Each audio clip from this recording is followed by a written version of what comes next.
Assalamualaikum warahmatullahi wabarakatuh. Halo teman-teman semua, selamat siang. Saya Rahmatul Fitri Umumah, mahasiswa FKM Unimus Angkatan 2019 dan juga Bu Lina, perwakilan Gria Asa PKBI Perkumpulan Keluarga Berencana Indonesia Kota Semarang. Bagaimana kabarnya Bu Lina? Oke, halo, baik Mbak. Alhamdulillah. Halo teman-teman semua, dimanapun kalian berada, kembali lagi bersama saya Rahmatul Fitri yang akan menemani waktu senggang kalian. Yang lagi di rumah aja nggak usah galau, mending dengerin podcast Kes Pro Remaja, mengenal lebih dalam tentang keputihan. Apa kabar teman-teman semua? Semoga teman-teman sehat ya. Oke teman-teman, hari ini aku akan bahas podcast tentang kesehatan. Kalian pasti penasaran kan? Aku akan bahas tentang apa? Kali ini aku akan bahas tentang keputihan. Pasti kalian pernah mengalami keputihan kan? Nah, sebelum membahas lebih jauh tentang keputihan, kita harus tahu dulu apa sih keputihan itu dan dialami siapa aja sih keputihan itu. Normal gak sih keputihan itu? Mari kita tanyakan pada Bu Lina sebagai narasumber pada siang hari ini. Bagaimana menurut Ibu tentang keputihan itu, Bu? Selamat siang. Kalau seandainya keputihan itu kan macam-macam ya. Ada yang keputihan normal, ada yang keputihan tidak normal. Seandainya yang keputihan yang normal itu jumlahnya itu tidak berlebihan dan warnanya itu putih. Putihnya itu putih kayak putih tulang gitu ya. Jadi tidak berwarna dan tidak jenisnya keputihan itu tidak cair kayak gitu ya. Harus tetap diamati keputihannya itu ya, harus dipantau juga keputihannya itu berapa lama. Kita pas waktu keputihan itu volumenya keputihan itu jumlahnya seberapa, terus berapa hari kayak gitu harus kita pantau ya kayak gitu. Iya, untuk jenis cairannya itu gimana aja Bu? Maksudnya itu kan biasanya itu ada kayak yang seperti air susu itu kayak terus yang encer banget, terus itu yang bagaimana ya Bu? Oke, kalau seandainya yang keputihan wajar itu kayak agak kental dan berwarna putih tulang ya, tidak berwarna kuning, tidak berwarna coklat, itu yang putih wajar ya. Kalau seandainya kita ada tanda-tanda yang berwarna atau putihnya itu kayak putih encer, kayak pipis gitu, jadi kayak cair gitu, itu memang harus diwaspadai kayak gitu, apalagi yang keputihan berwarna gitu ya. Terus yang berbau itu bagaimana Bu?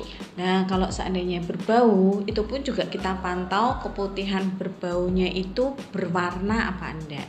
Kalau seandainya keputihannya berbau dan berwarna itu juga keputihan yang abnormal gitu ya, tidak bagus dan tidak normal ya gitu.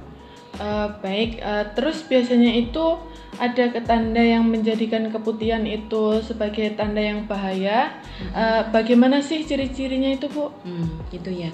Jadi gini, kalau seandainya keputihan yang berlebihan itu kan sudah saya bilang tadi ya, jumlahnya itu banyak, terus berwarna, itu biasanya memang yang lebih berbahaya. Yang pertama itu berwarna kuning, yang kedua berwarna coklat ya, itu tidak bagus ya, apalagi juga jumlahnya berlebihan, jumlahnya itu jadi kayak kita sampai pakai panty liner Mbak, jadi panty liner itu penuh volumenya ya, terus juga jumlah kita keluarnya itu lebih dari 3 hari, itu harus diwaspadai ya kayak gitu.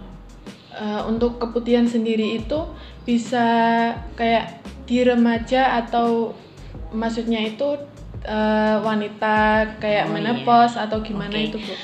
Untuk keputihan itu memang bisa terjadi semua remaja, ibu-ibu, terus untuk wanita yang menopause itu semua wanita bisa mengalami keputihan ya, tergantung, makanya itu kita pantau dan kita lihat keputihannya itu seberapa banyak ya, apalagi yang untuk remaja ya, pasti banyak yang mengeluh sebelum dan sesudah mens pasti itu keputihan. Lah itu juga harus tetap diwaspadai. Apakah merasa gatal apa enggak? Lah itu juga harus tetap kita pantau. Ya, kayak gitu, Nje. Ya. Terus untuk lanjut ke penyebab keputihannya itu Bu, keputihan sendiri itu disebabkan apa sih? Keputihan itu sebabnya banyak dan macam-macam ya Mbak. Kalau seandainya keputihan yang normal itu biasanya memang mau men dan sesudah men itu pasti keputihan ya.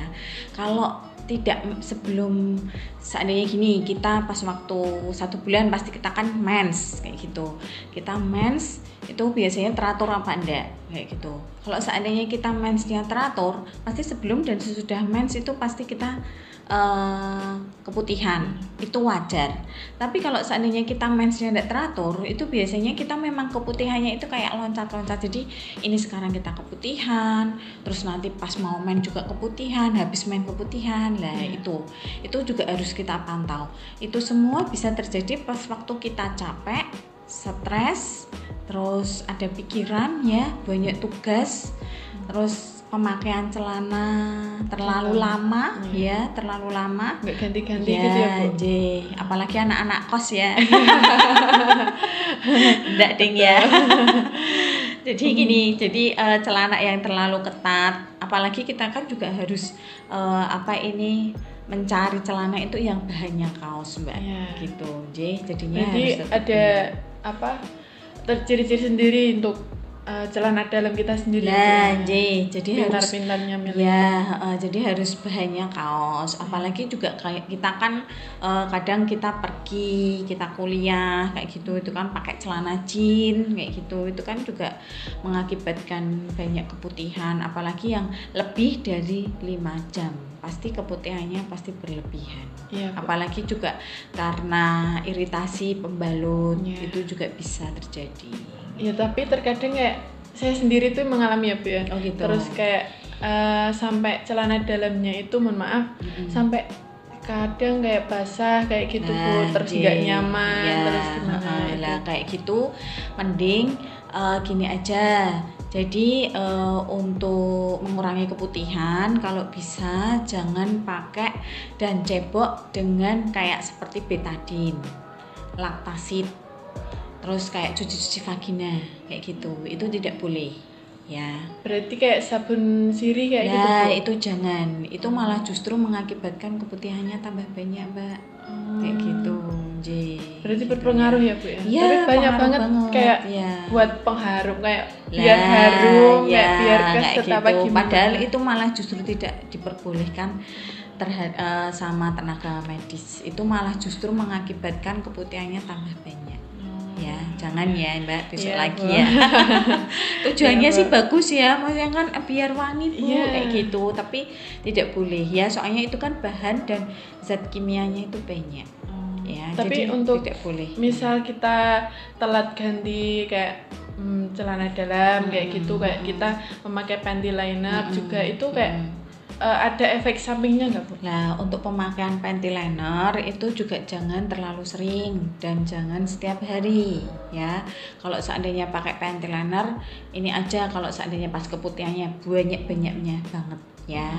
Itu pakai itu aja. Nanti kalau memang sudah berkurang keputihannya, itu udah jangan pakai panty liner. Soalnya panty liner kan juga banyak zat ininya Mbak, zat bahannya. Berarti kita bisa mengharuskan di waktu sebelum mens atau setelah mens gitu aja ya, kayak gitu ya.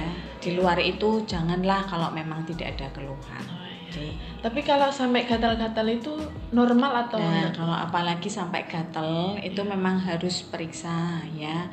Apalagi juga kita kan nyon sewu ya, kita kan masih ini ya, itu kan vagina itu kan memang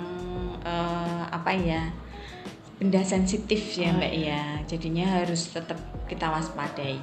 Kalau sampai gatal, apalagi juga masih remaja, kalau bisa jangan diusahakan harus periksa ya, takutnya nanti kalau ada bakterinya gitu. Tapi terkadang kan remaja kan malu gitu Bu untuk periksa atau mungkin cara mengatasinya itu dengan keputihan sendiri itu atau cara pencegahannya itu gimana Bu? Oh gitu. Kalau gini cara kalau, sederhananya. Oh gitu. Kalau seandainya keputihan sementara itu sebaiknya ceboknya sama air hangat aja Mbak ya. Air godok air hangat ini, air hangat yang digodok itu kayak gitu ya.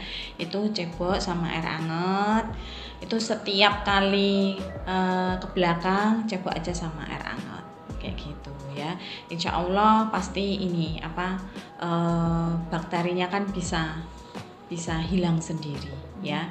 Kalau kita memang mewajibkan itu mending ceboknya sama air hangat, nggak usah pakai yang sabun cuci-cuci kayak gitu ya, malah itu membuat kita keputihan bertambah banyak seperti itu. Oke.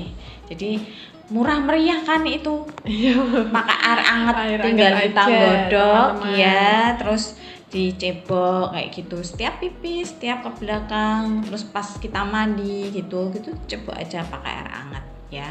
Nanti itu insya Allah kan bisa mengurangi rasa gatal, apalagi yang gatal-gatal yang iritasi, terus gatal yang lembab kayak gitu. Itu kan kadang-kadang kita lembab ya, apalagi cuaca seperti ini panas kayak gitu, jadinya kita kan kalau pakai celana terlalu lama kan pasti lembab jadinya cebok sama air hangat kayak gitu aja ya. Nggak usah mahal-mahal, nggak usah beli di mana-mana ya. Iya Bu. Terus untuk misal kayak kita periksa itu kan diperiksa sama dokternya. Nah kita itu kayak malu kayak gitu Bu. Itu ya. Tips untuk teman-teman di rumah selain kayak selain kita cebok pakai air hangat itu kayak mereka kan mungkin itu cara yang paling sederhana Bu. Tapi buat remaja, buat kita kan mungkin kalau mau kalau mau cebok harus ngangetin air dulu gitu ya. Ya kadang ada yang males ya, kayak ribet gitu loh Bu. Itu gimana Bu? Kalau seandainya mau periksa atau konsultasi, tidak apa-apa ke Gria PKPI aja, Gria Muda PKPI Kota Semarang. Itu kan juga ada konselor remaja itu. Kalau memang malu lagi Bu, itu Gria Muda PKBI adminnya cewek apa cowok. Kalau memang malu, oke, enggak apa-apa, boleh konsultasi ke saya sebagai bidan PKBI Kota Semarang, boleh chat atau WA kayak gitu. Kalau memang mau konsultasi dulu boleh via WA boleh. Kalau memang nanti ada keluhan yang berlebihan baru periksa kayak gitu. Tapi kadang kalau untuk remaja yang belum pernah berhubungan kayak gitu kan memang cuma kita lihat saja, apalagi juga konsultasi. Tapi kalau memang sudah keputihannya sudah berlebihan sampai gatel, apalagi sampai ada virusnya kayak gitu, memang harus diperiksa kayak gitu. Terus kayak kan tadi membasuhnya itu kayak ada caranya tertentu nggak Bu untuk itu? Seperti cebok aja Mbak, seperti cebok kita kalau habis ke belakang kayak gitu tuh nggak ada dari syarat-syaratnya, paling ya dari depan ke belakang kayak gitu, umumnya aja nggak apa-apa, yang penting airnya suam-suam kuku air hangat kayak gitu. Itu yang terpenting. Udah itu aja, simple kok Mbak. Terus apalagi juga yang penting ya celana dalam itu bahannya kalau bisa dari kaos. Terus kalau kita pakai celana panjang jeans ya jangan lama-lama lah. Tapi kalau memang pergi keluar kota kalau bisa pakai serep gitu. Bawa cadangannya yang lain. Betul. Kayak gitu. Itu teman-teman untuk dari penjelasan dari Bu Lina cukup paham dan cukup bisa dimengerti ya. Jadi kayak tanda keputihan normal itu yang enggak banyak juga enggak nggak sedikit, tapi kan dari keputihan sendiri itu kondisi normal itu fisiologis dari setiap perempuan setiap bulannya ya Bu ya. Jadi biasanya itu keputihan sebagai proses normal akan muncul saat menjelang menstruasi atau sesudah menstruasi dan masa suburnya. Warna keputihan yang normal itu juga yang jernih dan transparan atau bisa cair seperti air dan lengket gitu ya Bu. Untuk tanda keputihan yang abnormal itu sendiri menimbulkan rasa gatal, terus yang berwarna kuning atau hijau, konsistensinya itu juga lebih kental dan berbau. Begitu. Untuk penyebab dari keputihan sendiri itu tadi stres, terus capek juga. Kadang kan remaja kan sering kegiatannya sampai lebih-lebih gitu ya Bu ya. Terus untuk cara mengatasinya juga tadi ada cepok menggunakan air hangat. Terus juga semisal ada keluhan yang berlebihan itu nanti bisa periksa ke PKPI juga, nanti konsultasi lewat WA atau mungkin bisa di IG-nya PKPI Kota Semarang juga. Di sini juga melayani cukup baik. Terus teman-teman juga bisa datang ke sini untuk konsultasi begitu. Untuk itu tadi kesimpulan dari podcast dari siang hari ini dengan Bu Lina. Jangan lupa ya untuk pendengar semuanya, ingat pada remaja itu harus lebih sering menjaga kebersihan. Oleh karena itu, yuk kita sama-sama menjaga diri kita dari mungkin apa yang teman-teman merasa kayak keputihan itu kayak jorok gitu ya Bu ya. Jadi oleh karena itu kita saling mengingatkan atau bisa sharing ke teman atau bisa sharing ke keluarga juga, dan jangan sampai ada yang virusnya sampai Bu ya, sampai kita itu nggak bisa mengenali itu gitu. Terima kasih untuk Ibu narasumber kita Bu Lina yang sangat luar biasa, dan para pendengar podcast juga. Semoga ilmu yang disampaikan oleh Ibu Lina kita ini bermanfaat untuk kita semua. Sekali lagi tetap jaga kebersihan ya teman-teman semua. Sekian dari saya juga Bu Lina, semoga sehat-sehat terus. Dan kita akhiri ya teman-teman. Wassalamualaikum warahmatullahi wabarakatuh.